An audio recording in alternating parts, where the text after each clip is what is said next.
आज महाराष्ट्रातल्या मराठा समाजाला महत्त्वाचं सांगणं आहे की आपलं 17 दिवसापासून आमरण उपोषण सुरू आहे. हे काल आणि रात्री खूप समाजाच्या आग्रहामुळं त्यांचं म्हणणं होतं की आपण आमरण उपोषण स्थगित केलं पाहिजे आणि तुम्ही तंदुरुस्त पाहिजेत की समाजामध्ये काम करण्यासाठी. त्यामुळं आपण आज असा समाजाच्या वतीनं निर्णय घेतो की आमरण उपोषण आपण हे अंतरवालीतलं आज 17व्या दिवशी स्थगित करून याचं रूपांतर आपण साखळी उपोषणात करत आहोत. इथं रोज 4 लोक साखळी उपोषणाला आजपासून बसणार आहेत लगातार आणि महाराष्ट्रभर सगळे साखळी उपोषणं आणि धरणे आंदोलन सुरू राहतील. मी हे 1-2 दिवस उपचार घेणार आहे. म्हणजे या उपोषण आता स्थगित केल्यानंतर याचं रूपांतर आंतरवालीत साखळी उपोषणात झालं आहे. मी 1-2 दिवसच फक्त उपचार घेऊन संचारबंदी लावल्यामुळं मराठा समाजाला इकडं आंतरवालीत येत नाही. तर मी संवाद साधण्यासाठी गावागावात महाराष्ट्रात मराठ्यांकडे यायला लागलो. 2-3 दिवसाच्या आत मी लगेच संवादावरचं ज्या गावात येणार आहे त्यांच्याकडे लगेच टाकणार आहे आणि पुढं काय करायचं, पुढची दिशा आंदोलनाची काय हे तुम्हाला भेटून आपण पुन्हा ठरवूया असा आजचा आपण निर्णय घेतलेला आहे. इथल्याच माता माऊलींच्या अंतरवालीच्या हातानं पाणी घेऊन आपण हे आमरण उपोषण माझं 17व्या दिवसाचं आपण स्थगित करतो आणि याचं रूपांतर अंतरवालीतच साखळी उपोषणात करतो. हे कंटिन्यू सगळ्या सोयऱ्यांची अंमलबजावणी होईपर्यंत हे आंदोलन सुरूच राहणार आहे आणि साखळी उपोषणसुद्धा सुरू राहणार आहे. फक्त याच्यामध्ये 1-2 दिवस मी उपचार घेतो आणि लगेच दौरा पुढचा टाकून लोकांना संचारबंदीमुळे इकडं येत नाही आहे. माझे लोक सैरावैरा झाल्यासारखे झालेत. काय झालं काय नाही, मी सुखरूप आहे. मला कुठं नेलेलं नाही, काय नाही. कोणीही राज्यात शांततेत आंदोलनं करावं. काही मॅसेज यायला लागलेत की लोकांना मी दिसाय नाही, इंटरनेट बंद केलं आहे, त्याच्यामुळं एक अफवा पसरायला लागली. माझी सगळ्या महाराष्ट्रातल्या मराठा समाजाला विनंती आहे, काही अफवा पसरू देऊ नका. मी एकदम व्यवस्थित आहे. आज तुमच्याच महाराष्ट्रातल्या मराठा समाजाच्या म्हणण्यानुसार मी आमरण उपोषण माझं स्थगित करून याचं रूपांतर साखळी उपोषणात करतो आहे अंतरवालीत. मी एकदम व्यवस्थित आहे. मी उपचार 1-2 दिवसच घेऊन लगेच मी ताबडतोब आपल्या समाजाच्या भेटीला गावागावात येतो आहे आणि समाजा आणि तुम्ही आणि आपण एक विचारानं काय पुढची दिशा ठरवायची हे आपण ठरवूयात. कारण संचारबंदीमुळे तुम्हाला इकडे येत नाही, मीच तुमच्याकडे यायला लागलो. लोकशाहीत मूलभूत अधिकार आहे प्रत्येकाला जाऊन संवाद साधण्याचा. माझा तो अधिकार आहे लोकशाहीने दिलेला. मी तुमच्यापर्यंत येतो. तुम्हाला अधिकार आहे आंदोलन करण्याचा शांततेत. तुम्हीही गावागावात महाराष्ट्रभर साखळी उपोषण आणि धरणे आंदोलनं सुरू ठेवू शकता. साधारण घेणार आहे. मी आता आधी आंघोळ करतो, मग आमच्या डॉक्टरांना बोलवलं आहे. मी आता ती येतील, आम्ही ठरवतो उपचाराला कुठं जायचं आहे, का इथंच घ्यायचे आहेत का तिकडं जायचं. जे डॉक्टर सांगतील त्या पद्धतीनं करू. मुंबईला जाणं वगैरे सगळं रद्द आहे. आता जाऊनच द्यायनात ना.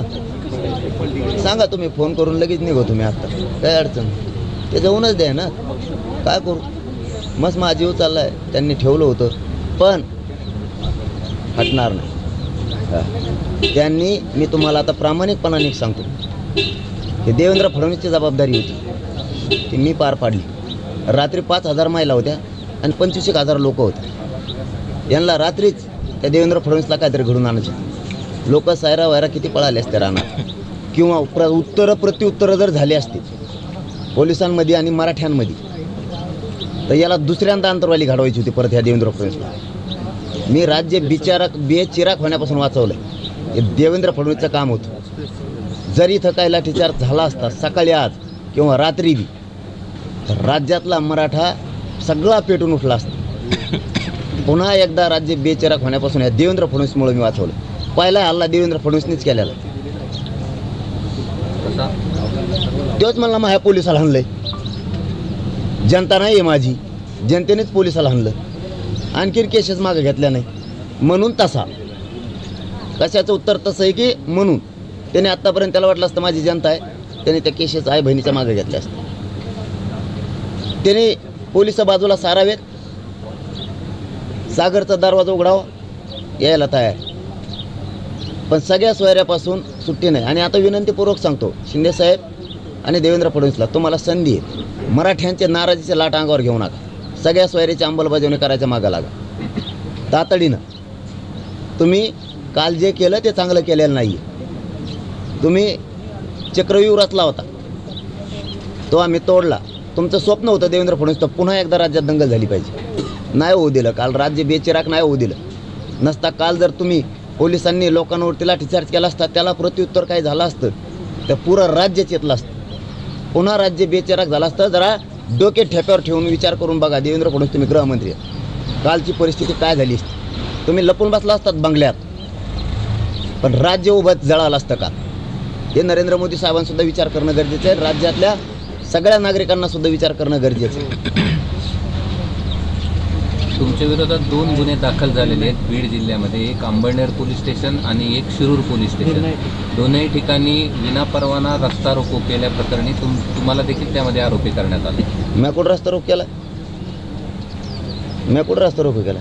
हे देवेंद्र फडणवीसचे मग चाळे. याला काय म्हणते दुसरं? मग मी दामरण उपोषणात समाजाने मिळून निर्णय घेतलेला आहे. समाजाने मिळून घेतलेला आहे निर्णय, आणि मी बेत नाही समाजासाठी. कर म्हणा तुला काय अन्याय करायचं, जास्त भोगायला लागणार आहे. त्याचे परिणाम आणखीन जास्त भोगायला लागणार देवेंद्र फडणवीस. आणखीन बी शहाणपणाची भूमिका ती आहे. आणि तुम्हीच महाराष्ट्रातील सगळे गुन्हे मागे घेऊन सगळ्या सोयऱ्यांची अंमलबजावणी करा. मराठ्या संघ प्रेमाचं ताट ठेवा, विषारी ताट ठेवू नका, जड जाईल. आणखी नाराजी अंगावर घेऊ नका. सगळे सोयरे आणि जी मागणी आहे ती, आणि त्यानंतर गुन्हे मागे घेण्याची मागणी, या 2 मागण्या संपल्यानंतर तुमचं पुन्हा काही मागण्या असणार आहे का, की या 2 मागण्यांवर तुम्ही तुमचं आंदोलन थांबवणार? पहिलेच हे दादा आहे 6 महिन्यापासूनच हे म्हणतात फक्त शेपूट लांबलं. हे शेपूट देतच नाहीत. पोळ्याच्या दिवशी बैलाचे ते का मागचे वाळ्या कापीत असतात तसं काम हे यांचं. आमचं शेपूट लांब नाही, येऊ चिकट कापी देत. पूर्ण सजावट करा ना. आम्ही सांगितलं तुम्हाला सगळ्या सोयरीची अंमलबजावणी करा, नोंदी सगळ्या शोधा, समितीला मुदत वाढ द्या, हैदराबादचं गॅजेट घ्या, गुन्हे मागं घ्या. तुम्ही घेतले का? आधी सूचना तुम्ही काढली, तुम्हीच करत नाही. परत जनतेला वेठीस धरणार तुम्ही. जनतेला वेठीस धरू नका. तुम्हाला आणखीन एक संधी येतो. मला वाटलं असताना पोलीस बळाचा वापर केला मागं गेले. तुम्ही याच्यातून बोध घ्या. डाव टाकायचा प्रयत्न करू नका. याच्यातून मराठ्यांची नाराजीची लाट काढायची असेल तर सगळ्या सोयरीची अंमलबजावणी करा. नाराजीची लाट वाढू नका. तुम्हाला संधी आहे आता. आणखीन 2-4 दिवस म्हणा, 2-3 दिवस म्हणा, तुम्हाला संधी आहे. तुम्ही या अधिवेशनात सगळ्या सोयऱ्यांची पूर्ण बाजूला अंमलबजावणी करून तुम्ही मराठ्यांची नाराजी अंगावर ओढून घेऊ नका. बार पोलिसांचा तुम्ही जर प्रयोग करायला गेले तर लोकही मग ऐकणार नाहीत. बार तुम्ही जर पोलिसालाच आडवं करून हे करायला गेले तर लोक पण मग ऐकणार नाही. हेही तुम्हाला जाहीरपणानं सांगतो. एखाद्या वेळेस ठीक आहे, चला जाऊ द्या, महिला होत्या लय मोठ्या असं तसं. तुम्ही प्रत्येकच वेळेस फोड काढायला जाताल तर प्रत्येक वेळेस जनता ऐकून घ्यायला मग मोकळी.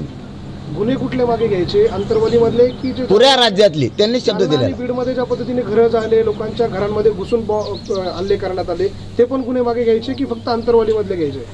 आमचं म्हणणं आहे, आम्ही त्याचं समर्थन केलंच नाही. निष्पाप गुतेलेले बाहेर काढा. निष्पाप गुतेले ते माणसंच त्याच्यात नाही. ते दूध एकाले बिडून आले तर त्याचं नाव टाकलंय तुम्ही त्याचं, आणि खरे गेले पळून. जे CCTV मध्ये दिसत आहे ते? हो ना, आम्ही तेच सांगतो ना, खरे गेले पळून. गोरगरीबा धरले. CCTVत काय आला तिथे? दूध इकायला धरले तुम्ही, तेच दिले टाकून मध्ये. हाटेला जाळणारे कुठे आहेत त्याचे पाहुणे? हाट लावून पडल्याला कुठे? छगन भुजबळांचा स्टेटमेंट आहे की जरंगीच्या आंदोलनाला लोक कंटाळले आहेत. तू काल रॅलीत यायला पाहिजे होतं. तुला कळालं असतं म्हणून. कसा चष्मा बिन धोतर बी ओलं होतंय, मग तुला कळलं असतं. काल रॅली कशी होती म्हणा, 7-8-10 किलोमीटर मराठीची, आणि ते बी चालता सांगितलेलं होतं. मुंबई पोच जर येऊन दिलं असतं ना, मग तुला कळलं असतं धुरण जाळ कसा. तो यावल्यानंच चाललो होतो मी.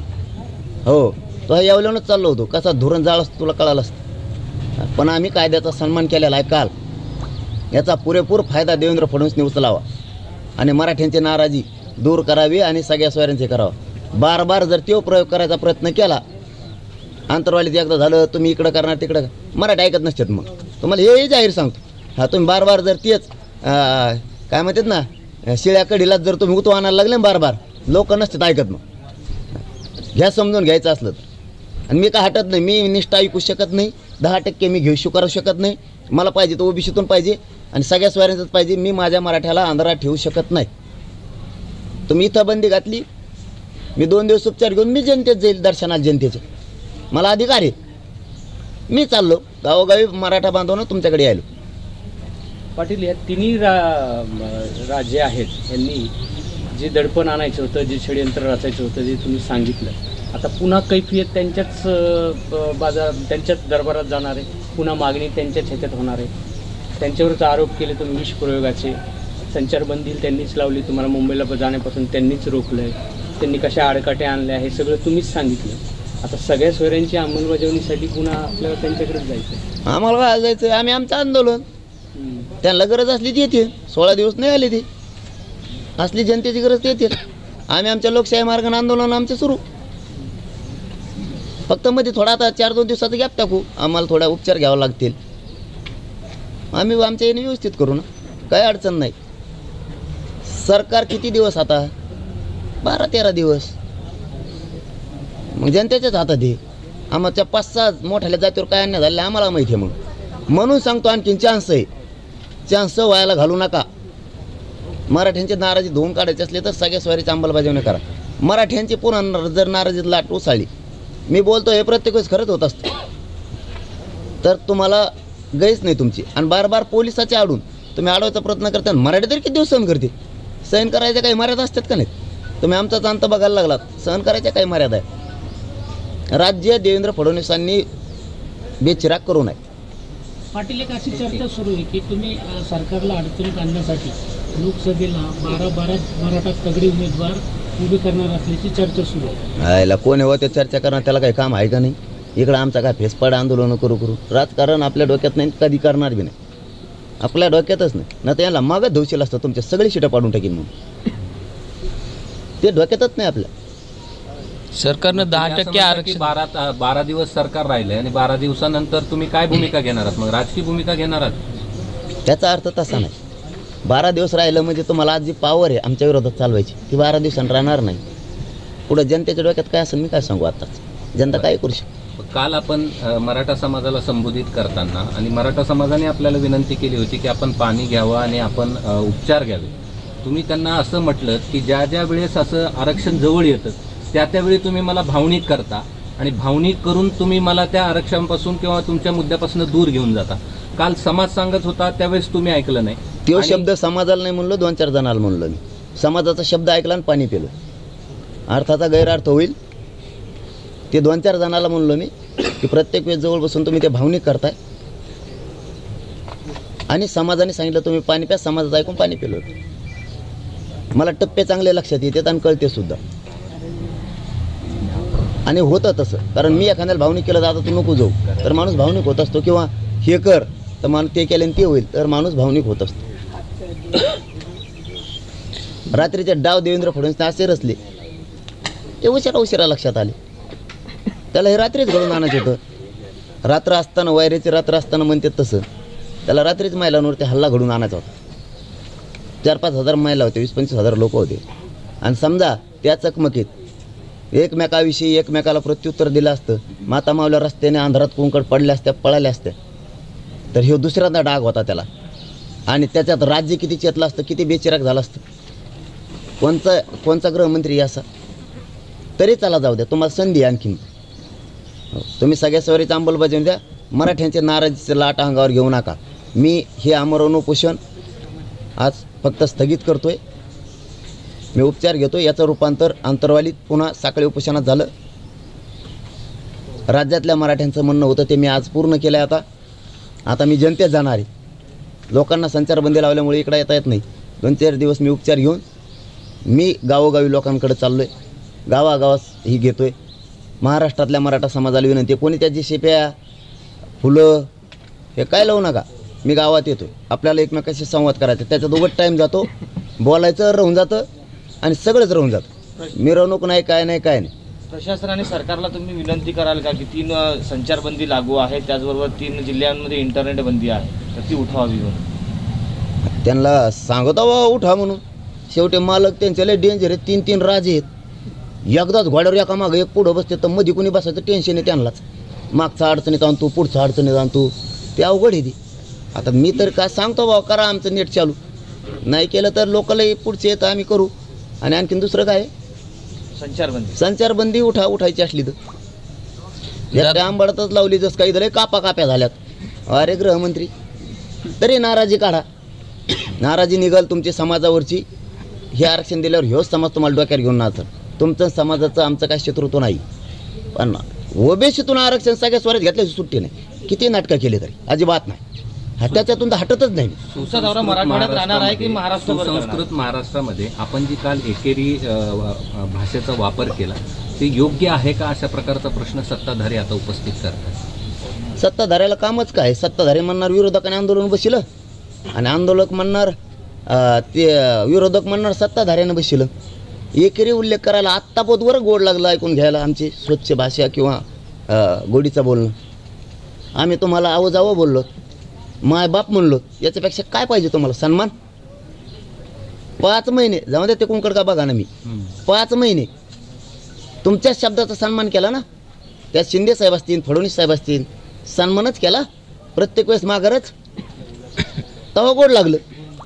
आता तुम्ही आमच्या लोकांनी मान्य न्यायालयाने सांगितलं की तुम्ही सलाईन घ्या आणि शांततेचा रास्तारोक केला, दोन्ही केलं ना. आम्ही गुन्हे कम दाखल केले.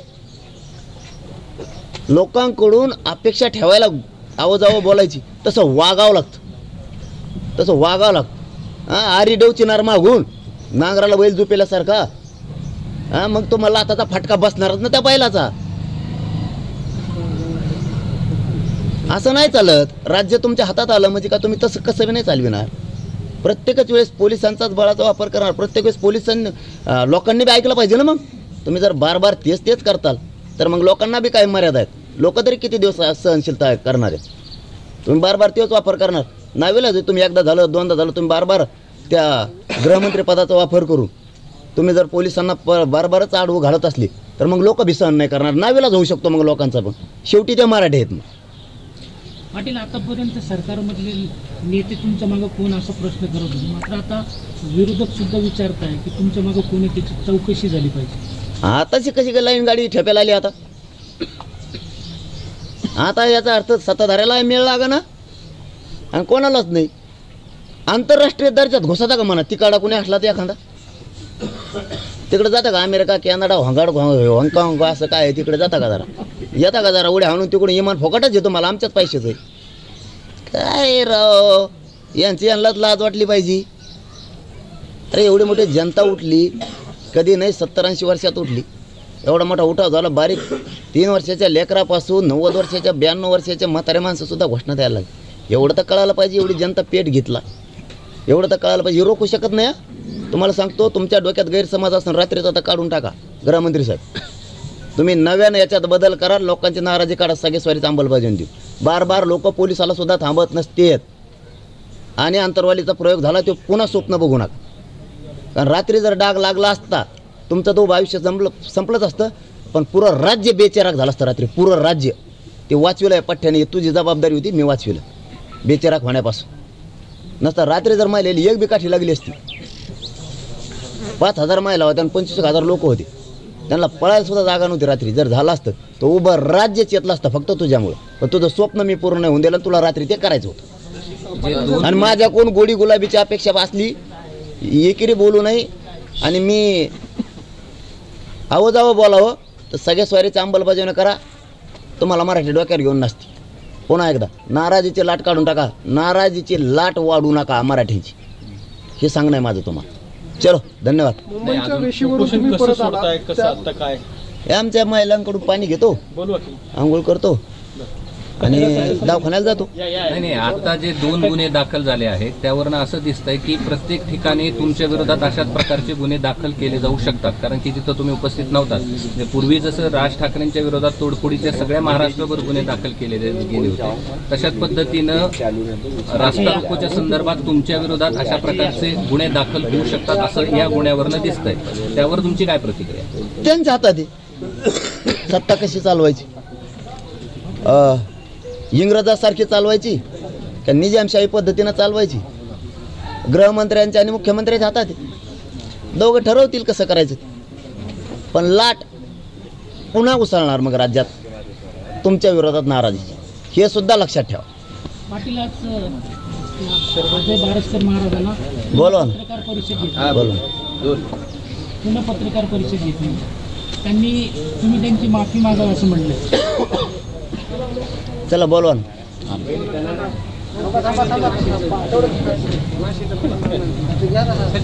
ते अजय बारसकरांनी परत आज पत्रकार परिषद घेतली. चला कोणाला टाइम द्यायला आम्हाला सरकारने उभा केलेले लोक